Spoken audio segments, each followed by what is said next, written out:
안녕하세요. 오늘 우리는 누가복음 10장 20절 37절까지 말씀을 통해서 이웃을 향한 하나님의 나라라고 하는 주제로 함께 은혜를 나누기로 합니다.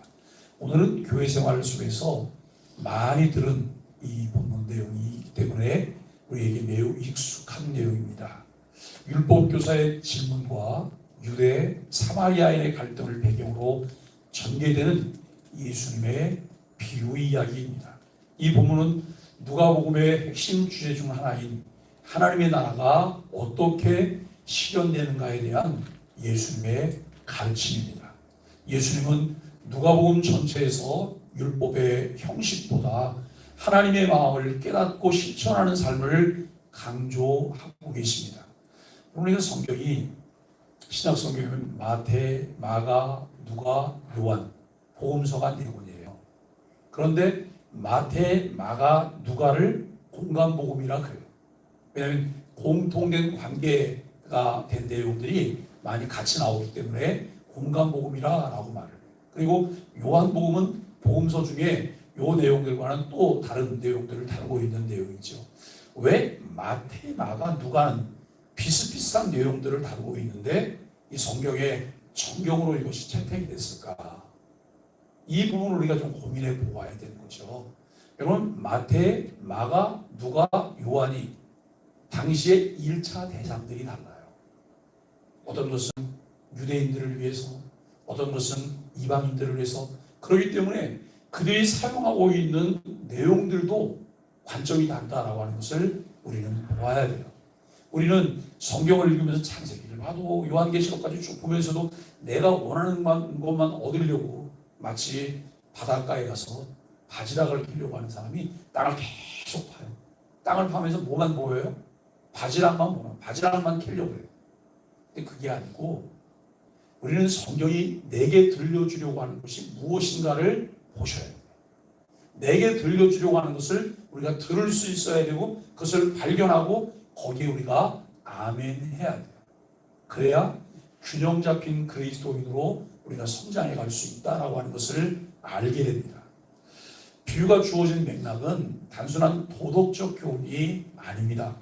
율법교사의 도전적인 측면에서 시작이 되었는데 유대인은 사마리아인들을 경멸했고 이웃의 범위에서 제외시켰어요. 우리도 우리 이웃 그러면 그냥 무심코 이렇게 지나가는 옆집도 우리 이웃이에요.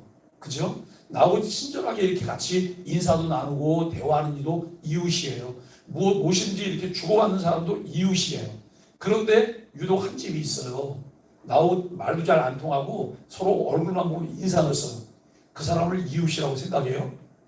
이웃이라고 생각 안 하는 사람이 대다수예요. 그런데 여러분, 이웃의 범주에서 유대인들도 사마리아인을 경멸함으로 제외시켰죠. 하지만 예수님은 그 사마리아인을 이야기의 주인공으로 삼아서 참된 이웃이란 누구인가? 하나님 나라 백성의 윤리가 무엇인가? 강하게 우리에게 도전하고 있다는 거예요. 오늘 우리가 성경을 보면서 내 생각이 요지부동 변함이 없다. 내 생각이 변함이 없다. 그러면 하나님 말씀이 내 안에 들어올 수 있는 여지가 없어요. 하나님 말씀을 받아들일 수 없는 거예요. 내 생각은 이런 것이었는데 성경은 이것을 말해요. 그렇다면 우리는 이런 것을 내버려 두고 이것을 수용할 수 있을 때, 그 수용성이 있을 때 말씀이 내 안에서 내 삶을 변화시킬 수 있다라고 하는 것이죠. 참된 이웃됨이 무엇인지 예수님 말씀을 통해 배우고 개인과 교회 공동체가 이웃에게 복음의 가치인 하나님의 사랑으로 다가가는 책임감을 회복하게 하는 것이 메시지의 목적이라는 거예요.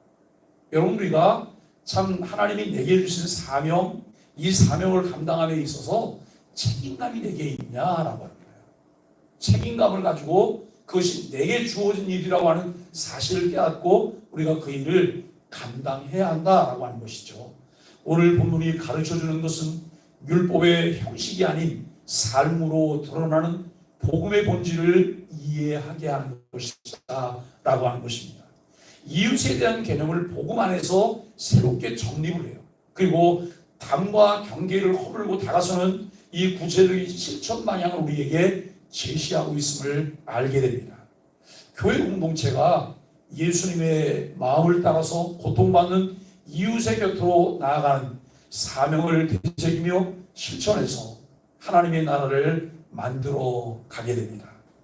이웃에 대한 질문에서 시작된 이야기를 우리가 조금 더 자세히 살펴보면 한 율법 교사가 예수님에게 나왔어요. 예수님에게 질문해요. 질문의 의도는 뭐예요? 예수님을 시험하려고, 예수님에게 배우려고, 예수님 말씀하시는 것을 따르려고 예수님이 질문한 게 아니에요. 예수님을 시험해 보려고, 자기가 예수님보다 우월하다고 하는 우월의식을 가지고 예수님에게 질문합니다. 선생님, 내가 무엇을 하여야 영생을 얻으리까? 라고 질문을 합니다. 예수님께서 반문하십니다. 율법에 뭐라고 기록되느냐? 우리가 여러분 예수님의 지혜를 배워야 되는 거예요. 만일에 우리에게 누가 이런 그 율법학자가 물었던 질문을 하면 거기에 대해서 대답하기에 급급할 거예요. 예수님은 이미 간파를 하고 있어요. 왜 이 사람이 이 질문을 하고 있는가? 질문의 의도가 무엇인가를 알아요. 그래서 예수님이 여러분 오히려 대질문하고 있는 것을 보게 됩니다. 율법에 무엇이라 기록되었느냐? 그는 정확하게 대답을 해요. 내 마음을 다하고 목숨을 다하고 힘을 다하여 뜻을 다하여 주 너의 하나님을 사랑하고 또 내 이웃을 내 자신같이 사랑하라 하였나이다. 여러분, 이 율법학자는 너무나 이 내용을 잘 알고 있음을 우리가 확인하게 됩니다. 예수님은 그를 향해서 다른 말을 하지 않아요. 일을 해라, 그러면 살리라 라고 예수님 말씀하셨어요. 여러분, 이런 정도쯤 들으면 깨갱하고 가야 되잖아요. 네, 알겠습니다. 그리고 가야 되는데 이 사람의 의도는 그게 아니었기 때문에 또다시 여러분 그가 묻습니다. 누가 내 이웃입니까? 간교하기까지 해요. 누가 이웃인지 모르기 때문에 그것을 행하지 않고 있는 것처럼 그는 여러분 말하고 있는 모습을 보게 됩니다. 이 질문은 자기의 의를 드러내기 위한 방어적인 질문이었습니다. 하지만 이 질문이 오늘 우리가 나눌 예수님 비유의 시작점이 된다는 것이죠. 사마리아인을 통해 드러난 진짜 이웃을 우리에게 말씀하고 있습니다. 예수님은 대답 대신 하나의 이야기로 답을 하십니다. 강도 만난 자, 예루살렘에서 여리고로 내려가다 거의 죽은 채 버려졌음을 알게 됩니다.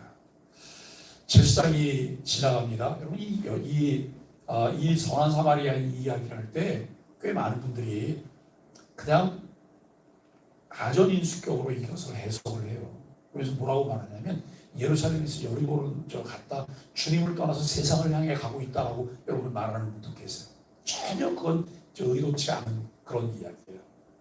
그냥 제사장이 보고 지나갑니다. 그리고 레인도 가까이 왔지만 레인도 그냥 지나가요. 마지막으로 사마리아인이 그를 보고 불쌍히 여기게 됩니다. 그는 다가가서 기름과 포도주를 부어서 상처를 싸매고 자신의 짐승에 대어 주막으로 옮기고 돌봐주죠. 성경에 보니까 이튿날 그래요. 그 전날 단회적으로 끝나는 것도 아니고 그 이튿날까지 여러분 연결이 되어져요.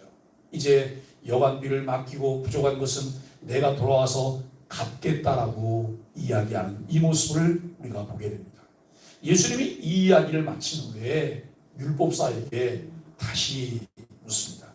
누가 강도 만난 자의 이웃이겠느냐라고 물어요. 여러분 같으면 누가 이웃이에요? 지금까지는 제사장이나 레위인이 이웃이었어요. 나하고 가까이 있었기 때문에, 나에게 필요했던 사람이기 때문에, 그리고 사마리아 사람은 경멸의 대상이기 때문에 이웃이라고 하는 범주에 집어넣지 않았어요. 그런데 이 강도 만난 자의 이웃이 누구냐라고 하는 질문을 예수님이 하십니다. 여러분, 이것이 핵심입니다. 누가 내 이웃인가가 아니라 나는 누구의 이웃이 되어질 수 있는가라고 하는 질문입니다. 이웃 때문에 기준은 국경도 신분도 종교도 아니에요. 우리 그리스도인들이 전도하려고 그러는데 얼굴이 까만해? 이 사람은 안 돼. 저 사람은 파란 눈이, 저 사람도 안 돼. 저 사람은 사상이 나오고 달라 그래서 안 해. 저 사람은 불교인이래. 그래서 안 해. 여러분 이게 맞습니까? 우리는 정치, 종교, 이념, 인종 이전의 사람이에요.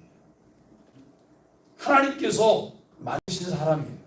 하나님이 사랑하셨던 사람이에요. 하나님은 모든 이들을 사랑하셨어요. 우리도 하나님의 마음을 가지고 모든 일을 이웃으로 받아들일 수 있어야 돼요. 그런데 내 안에 어떤 편견이 생기기 시작했어요. 정치라고 하는 편견도 생기고, 종교라는 편견도 생기고, 이념이라는 편견도 생겨요. 그리고 인종이라고 하는 이 편견도 생겨요. 이 편견 위에서 무엇을 하려고 하다 보니까 이것은 이래서 안 되고 저것은 저래서 안 된다는 게 너무나 많아요. 여러분, 교회는 누가 와야 되는 거예요? 아무나 오게. 아무나 오게. 근데 정말 아무나 와도 괜찮을까요? 우리가 여러분 예배 드리려고 앉았는데 누군가 남노한 옷을 입고 들어와요. 그런데 온몸에서 냄새가 너무 많이 나요.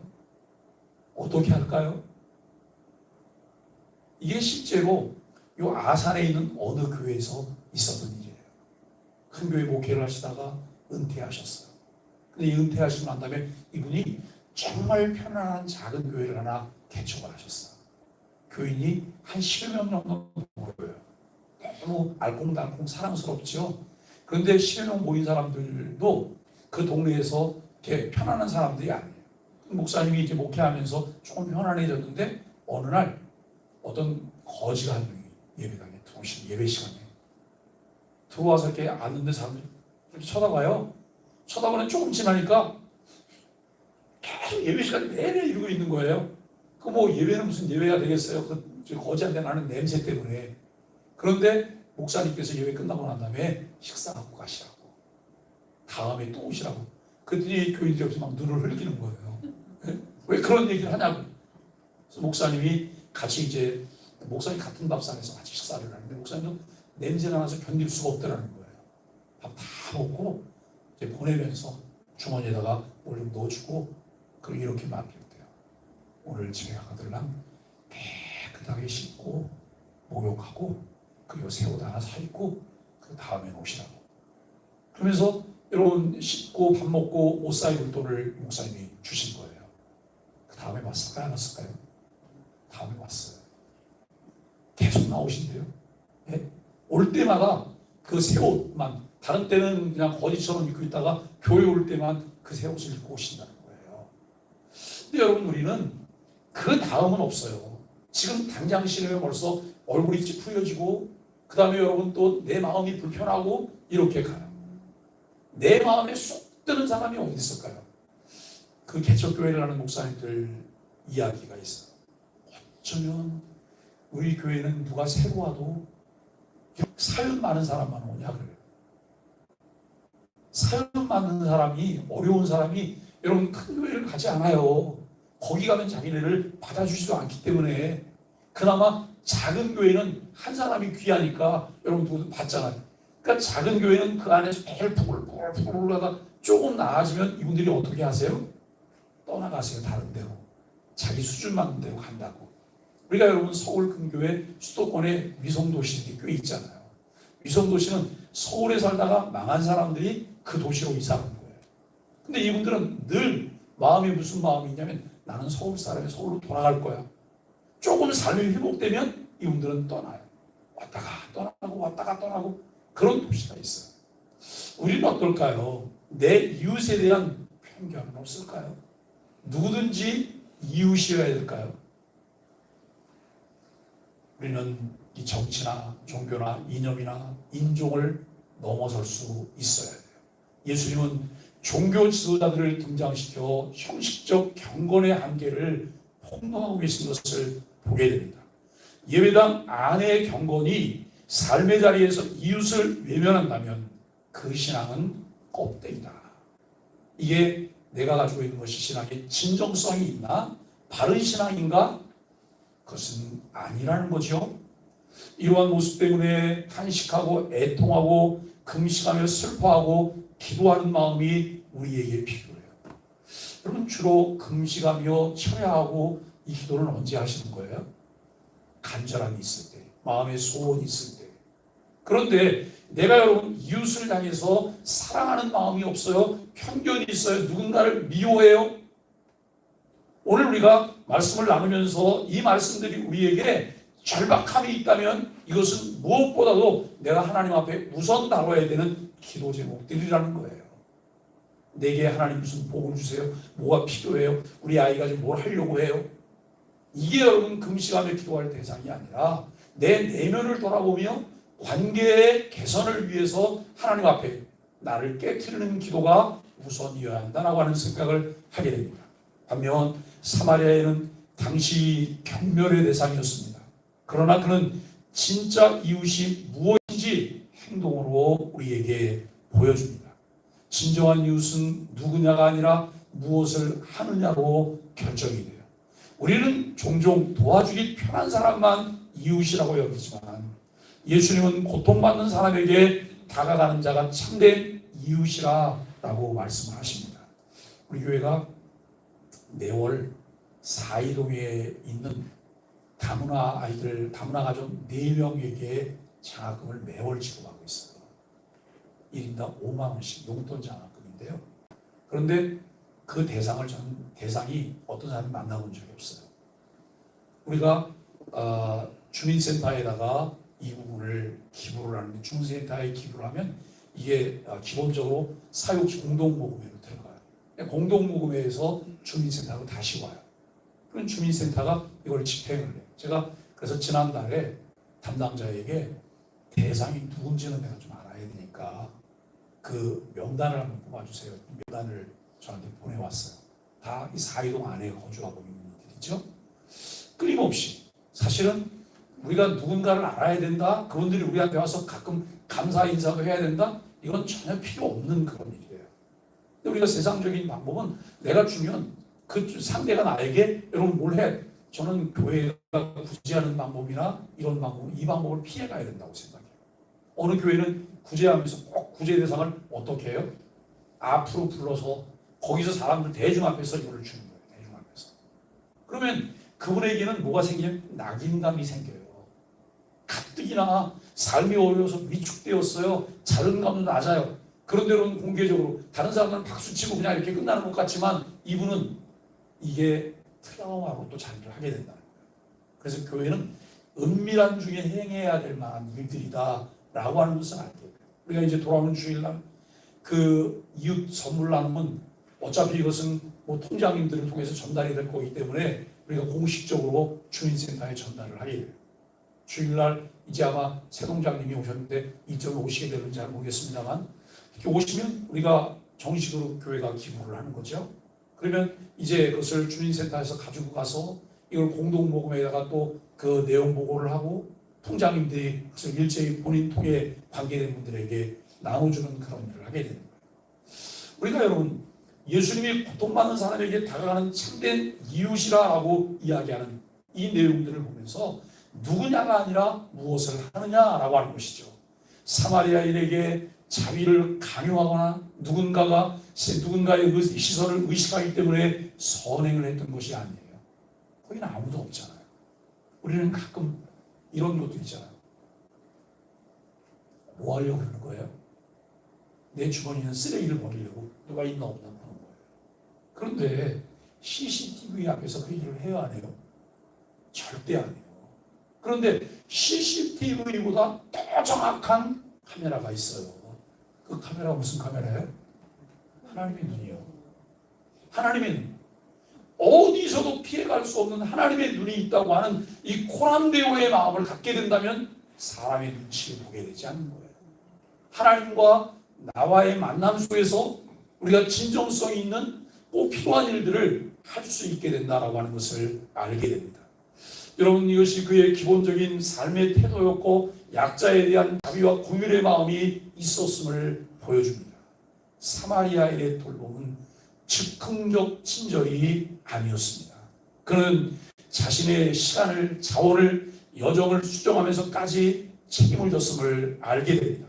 교회 사역이 잠깐의 이벤트로 끝나지 않기 위해서 우리 안에 이웃을 향한 깊은 책임의식이 있어야 된다는 거예요. 이웃을 돕는 것, 하나님께서 우리에게 맡겨주신 사명이에요. 이 사명에 대한 책임의식, 책임감이 우리에게 있어야 된다는 거예요. 해도 되고 안 해도 되는 일이 아니라는 거예요. 그냥 다른 사람 안 하니까 나도 안 하고 지나가는데 주님이 물으세요. 너 그때 거기서 어떤 태도를 취했지? 너 그때 뭐 했니? 주님 언제요? 생각도 안 나죠. 전혀 의식하지 않으니 생각도 안 나죠. 주님은 그 기회를 왜 선용하지 않았느냐라고 물어요. 우리에게 주어진 기회를 왜 활용하지 않았느냐라고 하는 거예요. 그래서 여러분 우리가 선을 행하고 자비를 베풀고 친절을 행하는 이 일들은 소극적인 자세가 아니라 적극적인 자세를 가지고 우리들이 그 일을 해야 된다라고 하는 것입니다. 교회는 누구의 이웃이 되어야 할까요? 이 본문은 공동체 전체를 향해 묻습니다. 우리 교회는 누구의 이웃이 되고 있습니까? 오늘 이웃은 다음과 같은 이들일 수 있습니다. 독거노인이나 장애인, 이주민, 미혼모, 또 미취학 아동, 정신적 외로움에 지친 청년, 실직자, 외국인 노동자, 그 외에도 소외된 약자들이 너무나 많이 있다고 하는 것을 알게 돼요. 부자는 절대 몰라요. 부자는 절대 모릅니다. 그러나 정말 어렵고 빈곤한 상태에 있었던 사람들은 그들이 눈에 보여요. 내가 빈곤하고 어려운 중에 있었는데도 조금 나아졌다고 이들이 눈에 보이지 않는다고 하면 여러분 그들은 표리부동한 자들이라고 말할 수도 있을 거예요. 교회가 그들의 곁으로 가까이 가고 있는가라고 하는 것입니다. 그들을 보며 마음이 움직이고 손발이 움직이고 있을까요? 진정한 이웃은 사건이 아니라 삶입니다. 성경은 사랑이 없으면 아무것도 아니라고 우리에게 말씀하고 있습니다. 이 복음의 본질, 복음의 가치는 예수님은 우리의 선한 사마리아인이셨다라고 하는 거예요. 우리에게 예수님이 선한 사마리아인이셨어요. 이 비유는 단지 윤리적 교훈이 아닙니다. 사실 우리는 비유 속 만난 강도 만난 자와 같은 그런 사람이었습니다. 우리는 죄와 절망 속에 쓰러져 있었지만 예수님이 우리에게 다 가까이 다가오셨습니다. 그분은 우리를 보고 불쌍히 여기시고 상처를 싸매실 뿐만 아니라 자기의 생명으로 대가를 지불하셨어요. 그리고 우리를 살려주셨습니다. 우리의 상황에 공감하셨고 그것을 함께 같은 마음으로 공유해 주셨던 것을 우리는 알게 됩니다. 예수님은 우리의 이웃이 되어주신 선한 사마리아인이셨습니다.